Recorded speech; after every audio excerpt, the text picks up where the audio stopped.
好，即係用視像連線咧聯絡到喺加州嘅金融海嘯系列作者楊偉龍啦。咁啊，傾傾你點樣睇呢個市啦嚇，楊偉龍。Hello， 楊偉龍你好。兩位你好。係啊，你又曾經講過 sell in May 啊，因為5月咧就話大限咧，用呢個字我記得好清楚。咁啊，即係政治問題啊，咁而家你總結下啦，好嘛？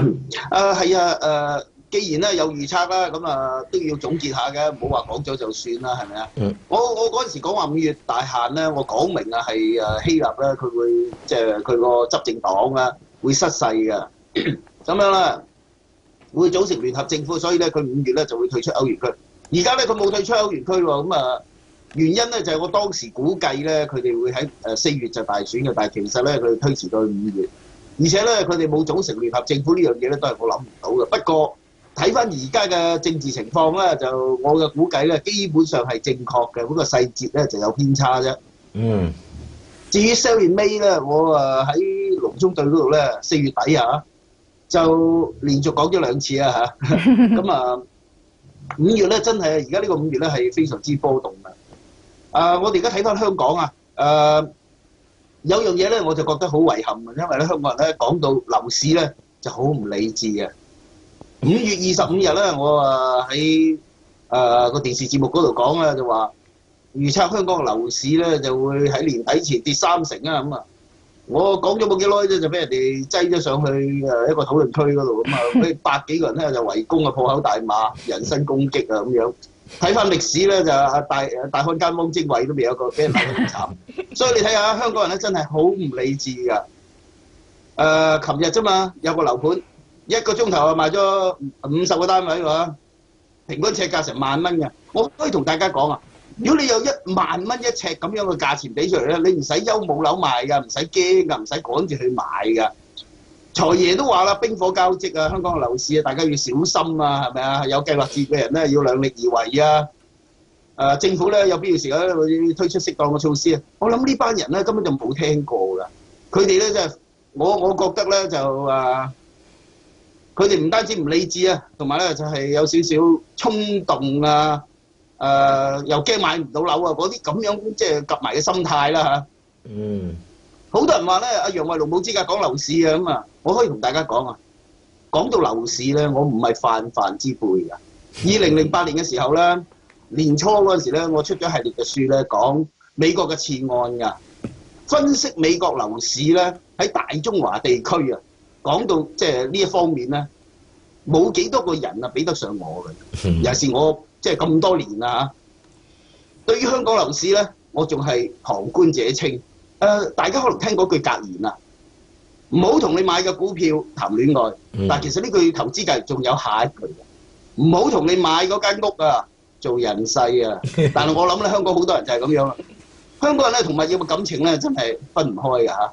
97年嘅時候，好多人咧就死攬住負資產啦，打幾份工啊，硬都要維持落去。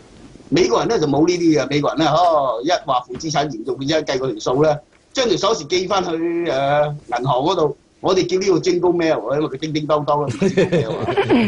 同埋咧，佢哋仲詼諧到咧，開個負資產交吉 party， 個名叫咩？叫 Farewell Party。嗱，Farewell 呢個字咧係2個字嚟㗎嚇。當個 farewell 係1個字嘅時候咧，就解拜拜啦，再見啦，係咪啊？但係 farewell 如果佢拆開2個字嘅時候咧，簡直甩爛㗎。所以咧，其實我覺得美國人咧喺呢方面咧，即係對物業嘅感情咧，就比較理智一啲啦。日本人咧就慘啲啦，好多日本人咧喺樓價高峰期嘅時候咧，佢買咗物業，踢咗10幾年都踢佢唔甩。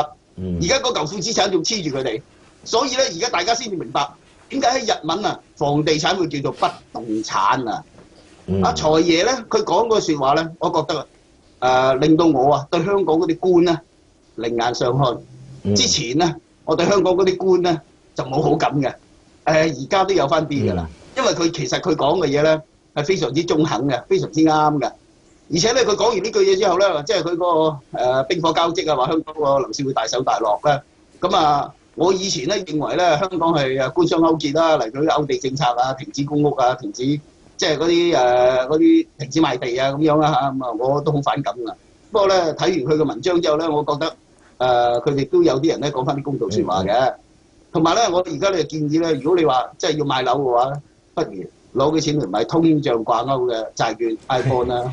係啊。但係楊偉龍，其實而家香港嘅環境同97年嗰陣時候好唔同嘅，即係而家香港可能係息好低啦，同埋而家你話係咪真係咁多人就你按呢個樓又拆幾間嚟買咧？其實而家個情況又好似冇97咁厲害嘅喎。其實而家咧外圍嗰個因素咧非常之惡劣嘅，好似希臘咁樣佢大選，究竟邊個會贏我哋唔知嘅。希臘會唔會退出歐元區我唔知啊。歐元區跟住落嚟會點我哋唔知㗎。日本嘅情況會點我亦都唔知，因為而家日元個匯價咧相對歐元真係差得好緊要啊，真係太高。喺咁多不明朗因素之下，點解我哋唔等下先呢？好，楊偉龍，你再一次表達咗對香港樓市嘅睇法啦嘛，大家都因為樓市講到樓市係觸動好多人嘅神經嘅，咁啊大家各有各即係理智去諗咯，即係大家有共識就係供應太少 ，OK， 同埋量力而為啊。即係量力而為係咪啊？楊偉龍嚇，係冇錯，量力而為嚇。好啊，唔該晒，楊偉龍幫我哋分析下。暫時咧傾到呢一度，咁仲有8個字之後咧，港股就會同內地咧同步開市。今日知道點樣留意9點鐘咧公佈嘅內地5月份製造業採購經理指數，預測會由之前嗰53.3咧落翻去52嘅。至於匯豐編製個 PMI 中值咧就係10點半嗰陣公佈嘅，早前公佈初值就係跌到去48.7啦。咁陣間咧就留意內地數據對市場嘅變化咧，央行又會唔會喺週末出手，好似係非對稱加息咧，留意住啦。